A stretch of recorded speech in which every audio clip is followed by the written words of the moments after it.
અત્યારના હાલના મહત્વપૂર્ણ સમાચાર તેનાથી બુલેટિનની શરૂઆત કરીએ તો વિધાનસભામાં ગોપાલ ઇટાલિયા અને જયેશ રાદડિયા ગળે મળ્યા હોવાના સમાચાર મળી રહ્યા છે। વિધાનસભા ચાલુ થાય તે પહેલા જ એકબીજાને તેઓ ગળે મળ્યા હતા।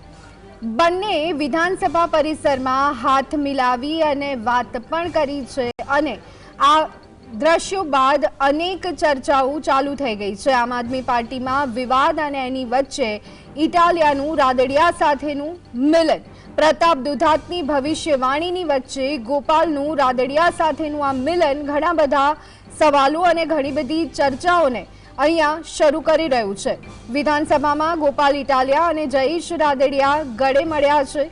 વિધાનસભા ચાલુ થાય તે પહેલાના આ દ્રશ્યો પહેલા તેઓ એકબીજાને ગળે મળ્યા। દ્રશ્યમાં આપ જોઈ રહ્યા છો, બંને વિધાનસભા પરિસરમાં હાથ મિલાવી અને એકબીજા સાથે વાત કરી છે।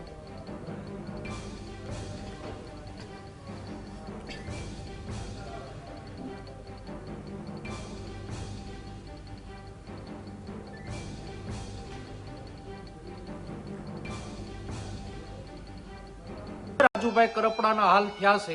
વિસાવદરની ઇલેક્શન વખતે રાજુભાઈ મજા આવે એવા નિવેદન કરતા હતા, પણ વર્તમાન રાજકીય પરિસ્થિતિ જોતા ઈશુદાનભાઈના પણ હાલ થવાના છે।